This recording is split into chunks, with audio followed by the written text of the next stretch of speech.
Hi,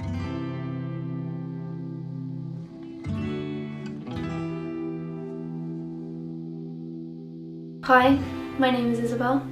I'm 17 years old. I'm studying for my Leaving Cert and I live in County Meath.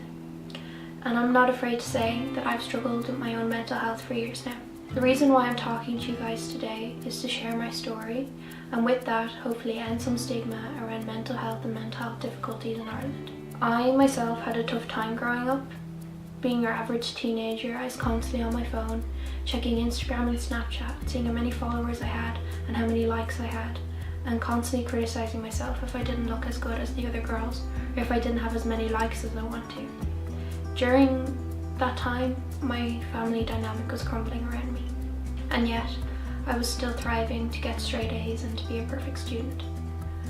I began to feel empty, as if I was a robot, smiling on the outside, yet slowly falling apart on the inside. I didn't know how to deal with this, and I didn't know what was wrong with me. Because of this, my mental health deteriorated further.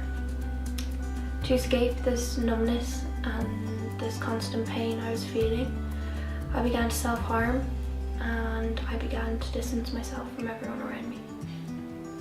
I pushed the people who cared about me the most the furthest away, and I was scared to tell anyone how I was truly feeling, because of the fact that I was never made aware that a young person could struggle with a mental health difficulty. I continued my struggle until my numbness and my sadness became too much, and my self-judgment became unbearable. It was around this time I attempted to take my own life. Without getting into too much detail, I continued to battle with my mental health for years after. I'd spend months at a time in hospital, and I continued to fight my mental illness on a dangerous level. But I do feel like there's a reason why I came out the other side and why I was given a second chance.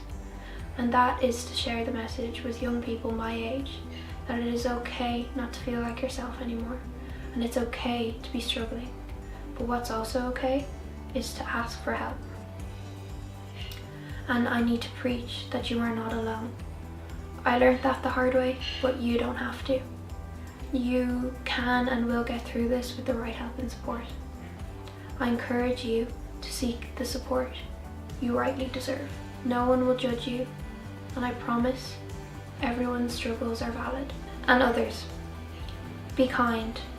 Don't judge yourselves or other people based on how they look on Instagram, or how many likes they have, or even how they look in general. Talk to someone you wouldn't normally. Include someone who is sitting on their own.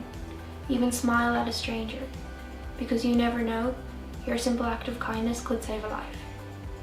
Remember, there is always light at the end of the tunnel, and even if that tunnel seems miles and miles long, just keep saying to yourself, it's okay not to feel okay, and it's absolutely okay to ask for help.